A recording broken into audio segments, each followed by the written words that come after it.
Okay, let's unpack this. Welcome to a special deep dive where we tackle one of the most enduring debates in sports, culture, really everywhere.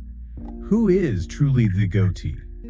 The greatest of all time between Michael Jordan and LeBron James. It's the debate, isn't it? Always comes up. Absolutely. Our deep dive today is based on material from M.W. Estop's Black Legends. Michael Jordan versus LeBron James, who's the trio T. MW first stops Black Legends, right? Now, a quick note for you, our listener. This information comes from the internet. And, well, like a lot of online stuff, its complete accuracy isn't something we can fully guarantee. But it gives us a fascinating framework. Always good to keep that context in mind with online sources. Definitely. But even so, the source kicks off with this really dramatic voiceover. It says, "Welcome to MW First Stops Black Legends, a series where greatness isn't just defined, it's immortalized." That's a high bar. It does. Two names echo across generations, Michael Jordan and LeBron James. One personifies peak perfection, the other, relentless adaptation. Two eras, one crown.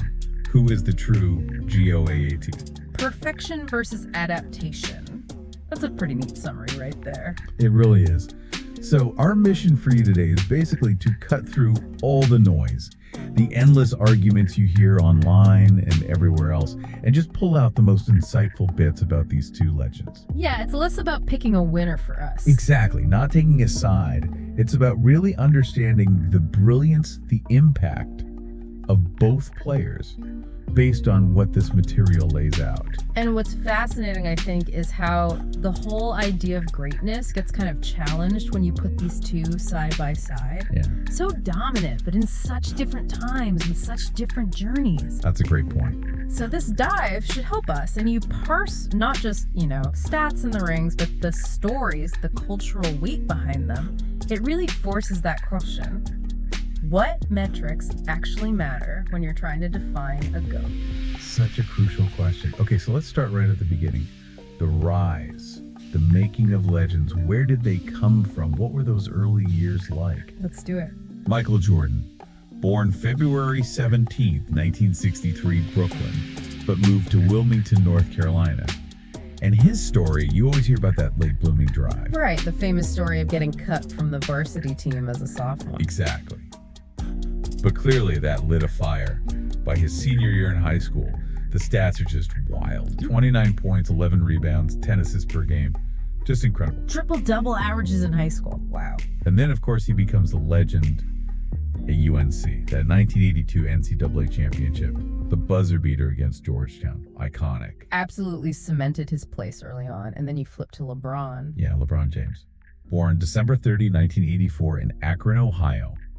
And his story is almost the opposite, right? The source talks about him rising under pressure from, unbelievably young. Oh, completely. ESPN was streaming his high school games. Yeah. National attention before he even turned pro. The Sports Illustrated cover in 2002, The Chosen One, still in high school. The pressure must have been immense. Just unreal. And his senior year stats were right up there, too. 31.6 points, 9.6 rebounds, 4.6 assists, and boom, drafted number 1 overall in 2003. Straight out of high school. So no college detour for him. Straight into the league as the expected savior. It's really striking, isn't it? Two completely different kinds of early pressure. One forged by being overlooked initially. Yeah, that chip on the shoulder narrative for Jordan. Right. And the other, LeBron, basically groomed under this massive national spotlight from day one. What does that tell us about how they maybe approach the game later on? Well, connecting that back, the source notes something key. Despite the different decades, different pressures, motivation was their common denominator. Okay, so that drive was there for both. Absolutely. But how it was forged might be different. You could argue maybe Jordan's setback created this intense, almost personal, competitive fire that need to constantly prove the doubters wrong.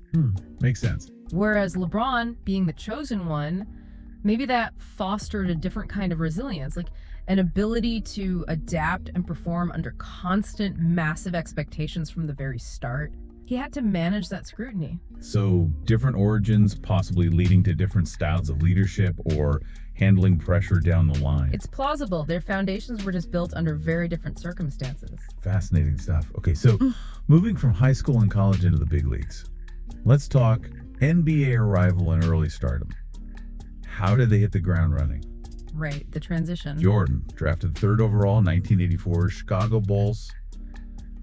And his rookie season, instantly phenomenal. 28.2 points per game, rookie of the year. No question. Immediate impact, but the team's success wasn't quite there yet, was it? Exactly. The source points to those early Bulls playoff heartbreaks, getting knocked out by the Celtics, the Pistons, as a really crucial learning curve. The bad boy Pistons era. Tough times for MJ. For sure. And it says it was during that struggle he developed his shot within a shot flair, that creativity, and really started to figure out team leadership beyond just scoring. So, individual brilliance was there, but learning how to win took time and some tough losses. Right. Yeah, compare that to LeBron. Drafted number 1, 2003. He also gets rookie of the year, averaging almost 21 points. 20.9, yeah. Also a great start. But the team impact seems different early on. The Cavaliers, almost overnight, become Eastern Conference contenders, with him leading the charge, much faster than the Bulls' rise with Jordan initially. That's a key point. LeBron seemed to elevate the whole team's floor almost immediately. His playmaking, his all-around game, it lifted them quicker. And the source mentions, jumping ahead slightly, his time with the Lakers, getting that 2020 ring, showing he could bring that impact to different places. Instant franchise changer, multiple times. So you've got Jordan's early career, amazing individual stats, but team success built through struggle, learning through those playoff battles. Forging that killer instinct the source mentions. Those losses fueled him. And then LeBron, immediate team elevation, contention almost right away, highlighting maybe a different kind of leadership or impact from the jump. Yeah, it underscores that difference. Jordan's early path honed through individual battles before the team peaked, while LeBron seemed to orchestrate team success much sooner. Both rookies of the year, but very different team trajectories early on. Which sets the stage perfectly for the next phase, when they reach the absolute summit, the peaks, championship runs. This is where the legends are really made. Absolutely, the ring conversation. Michael Jordan and the Bulls. That first iconic three-peat, 91 to 93. Unforgettable era. And the source flags those moments like the 92 shrug against Portland, the 97 flu game, moments etched in history. The flu game is just legendary grit, almost mythical. Totally. Then he retires, plays baseball still kind of after. For the baseball interlude, yeah. Strange pause. Comes back, leads another three-peat, 96 to 98, ending with that famous shot against the Jazz. The pose. Everything. The Last Dance. Clinching number 6. And the big number everyone points to, that the source emphasizes. The perfect 6-0 finals record. Never lost on the biggest stage. 6 appearances, 6 rings. It's an incredibly powerful part of his narrative. Undefeated. Now, LeBron's journey to championships. It's a different story. Yeah. More about adaptation, persistence. Definitely more twists and turns. First 2 titles in Miami with the big 3, 2012, 2013. After the decision, which we'll probably get to later. Oh yeah, then that emotional return to Cleveland and leading them to the 2016 title. Coming back from 3-1 down against the 73-win Warriors, that's just historically massive. Unprecedented in the finals. Against maybe the best regular season team ever. It's staggering. It really is. A defining moment for him for sure. And then his Lakers chapter, starting in 2018, getting that 4th ring in the bubble in 2020. So 4 titles across 3 different franchises, demonstrating he could win in different systems, different contexts. So it really pushes you, the listener, to think, what does peak mean? Is it the absolute perfection of Jordan's 6th year? Or is it LeBron's resilience, adapting, winning in different places, and pulling off that historic 3-1 comeback? Yeah, it raises that fundamental question. Does the undefeated record outweigh the context of LeBron's wins, especially that Warriors series? The source frames it as different kinds of greatness. Jordan's perfection narrative versus LeBron's narrative of overcoming odds and adapting. One feels like destiny fulfilled flawlessly, the other like a relentless climb against changing landscapes. Well put. And that leads us right into how they actually played the game, their styles on the court. Exactly. Beyond the titles, let's look at the crafts.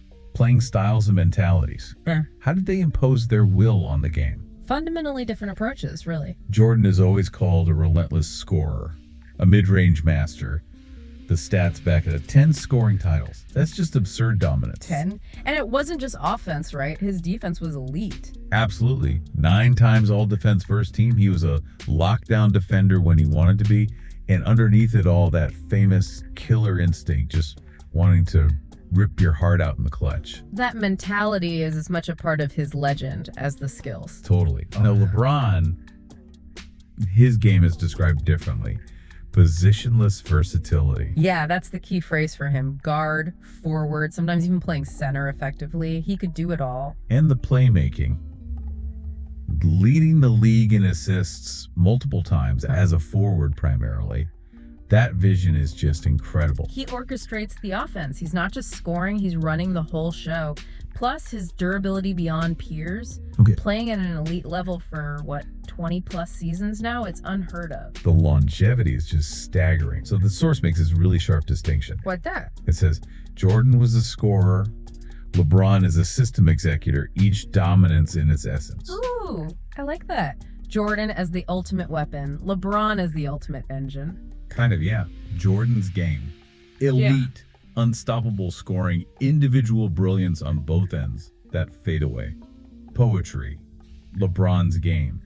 Orchestrating everything, elevating teammates, impacting every single aspect, and doing it for longer than anyone thought possible. 2 very different paths to Mount Rushmore, showing there isn't just one way to be historically dominant. So one, the unstoppable force, the other, the adaptable architect. Yeah. How do these different on-court styles translate to their influence off the court? Well, that divergence continues, doesn't it? Jordan's focus on individual dominance, being the guy, mirrored his off-court persona in some ways. Yeah, let's get into that.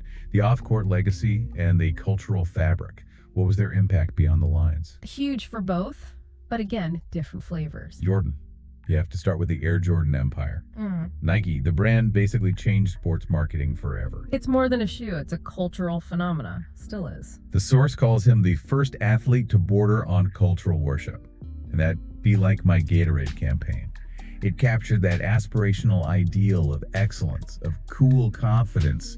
He became the global icon of athletic achievement and, frankly, style. It was about awe, about wanting to emulate that perfection. And then you look at LeBron's off-court impact. A very different approach, much more hands-on in community and social issues. Right. Founding the I Promise School in Akron, that's a massive, tangible commitment. Huge investment back into his hometown, direct action. He's also taken on this role as a global activist, engaging in public discourse in an age of politics, speaking out on social justice issues, much more vocal than Jordan ever was during his playing days. A clear choice to use his platform that way, which reflects a different era and perhaps a different personality. And then there's Spring Hill Entertainment. He's not just endorsing, he's creating content, building a media empire, a media mogul. Yeah, building businesses, controlling his own narrative and projects. It's a different model of athlete influence. So the source draws this contrast again. MJ's legend was built through all, LeBron's through empowerment. That captures it well. Jordan inspired through untouchable greatness and commercial power. LeBron inspires through, yes, greatness, but also direct community involvement and using his voice for social change. It really feels like an evolution of what a superstar athlete can be, or maybe what's expected of them now. Exactly. The role has expanded, and LeBron has embraced that expansion fully. But of course, no legend avoids criticism. Let's touch on the rivalry in culture and criticism. How did controversies and public perception shape their stories? Always part of the equation for figures this big. For Jordan, the source mentions his intense Chicago loyalty. Some admired it, others felt maybe he should have chased rings elsewhere if needed, though he obviously didn't need to. Right. The idea of staying with one team versus forming super teams. And the 1993 retirement still sparks debate. Why leave at the absolute peak? Still questions around that. For LeBron, the decision in 2010 looms large. Oh, definitely. That TV special announcing his move to Miami, the backlash was intense. It really shifted how a lot of people saw him for a long time. A major PR hit. And then there's the critique you still hear sometimes about him passing in clutch moments. Yeah, that narrative contrasts sharply with Jordan's perceived always take the shot mentality. Whether it's fair or not, it's part of the discussion. And comparing playoff histories, Jordan's perfect 6 UO Finals record versus LeBron's 4-6, that stat gets used constantly. It's the simplest, starkest contrast, and it fuels endless arguments. 4 wins is amazing, but 6 losses opens the door for criticism in this context. Plus, the eras they played in. The 90s physical league versus the modern, spaced-out, analytics-driven NBA. Hugely different environments. Hand-checking rules, defensive 3 seconds, the prevalence of the three-pointer. It changes how the game is played and maybe favors different skill sets. So it's really not just about the numbers, is it? It's about the stories, the myths, the context, the criticisms. They all blend together. Absolutely. The source points out how these criticisms become part of their mythology. Jordan's perfection narrative is amplified by the 6-0, while LeBron's journey, with more finals trips but also losses, creates a different, perhaps more complex narrative. It really makes you question how much the era and the stories around them color our view, maybe even more than just the raw achievements. And that's why the debate is endless, right? Because you're weighing objective stats against subjective narratives in vastly different contexts. It's apples and oranges in many ways. Which is a perfect lead into the math and the myth. Let's look at the numbers versus the narrative. Okay, the stats sheet. We're talking championships, MVPs, all-star games, scoring totals, longevity records, all the big ones. The source sums it up pretty neatly. Career totals highlight LeBron's longevity, Jordan's peak superiority. That feels right. LeBron's accumulated numbers over 20 plus years are just mind-boggling across the board. He's climbed almost every statistical mountain. But Jordan's peak, the scoring titles, the efficiency, the dominance within his prime years, maybe unmatched in its intensity. 2 different kinds of statistical dominance. But the source quickly adds, go beyond stats. It's about legacy and mythology. Because the numbers alone don't capture the whole picture. Not at all. The stats are the foundation, the evidence, but the myth, the story, the feeling, the cultural impact, that's what elevates them to this GOAT conversation. LeBron's myth is one of sustained, adaptable, almost superhuman excellence over decades. The long game. Exactly. Jordan's myth is one of pure, unadulterated peak dominance. That sense of invincibility during those championship runs, the ultimate winner. So it forces you, the listener, back to that question. What do you weigh more heavily? Unprecedented longevity and versatility, or arguably the highest, most dominant peak performance ever seen? There's no single right answer. It depends on your definition of greatest. Okay, so after all this, where does our source land? We arrive at the verdict. Who is the true GOAT?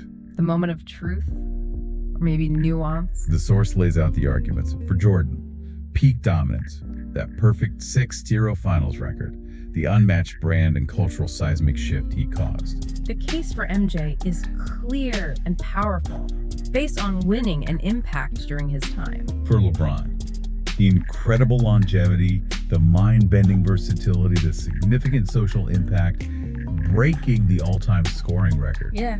Also an incredibly strong case. Also undeniable, based on sustained excellence, adaptability, and broadening the athlete's role. So the source's final thought. It's actually quite insightful. It says, perhaps they both are GOATs, different measurements, united in greatness. Not picking one over the other definitively. No, and I don't think it's dodging the question. It's suggesting that greatness isn't monolithic. It can look different, be measured differently, but still be, well, great. So greatness can manifest in diverse ways, basically. Precisely. It challenges the need for a single absolute GOAT and encourages you to appreciate the unique brilliance of both, acknowledging they reach the pinnacle through different paths and by different metrics. A very thoughtful conclusion, acknowledging those different paths. Yeah. So for you listening, what does this all mean as you think about these 2 icons? Yeah, what's the takeaway? We've unpacked their rises, their title fights, their styles, their legacies on and off the court, all through the lens of this MW4 Stops Black Legends material. We saw, as it said, one embodying peak perfection, the other relentless adaptation. Two incredible journeys. Hopefully this deep dive has given you a richer perspective, maybe some new angles on why this Jordan-LeBron debate just never goes away. Maybe some aha moments you can take with you. And maybe thinking beyond just who's better. Right. And the source leaves us with one final thought to chew on. What's that? Legends never die. Jordan set the stage. LeBron keeps writing new chapters. The story isn't even fully finished for one of them. Exactly. And it makes you wonder, right? As sports evolve, as new players come along and change the game again, how will our definition of greatness keep changing? That's the provocative question for you, the listener. Will the criteria for GWAT ever be set in stone? Or is it always going to be this fluid conversation, shifting with each generation, just like basketball itself? A perpetually evolving debate. Something to keep thinking about. Thank you for joining us on this deep dive. Keep exploring, keep questioning, and keep being curious. Until next time.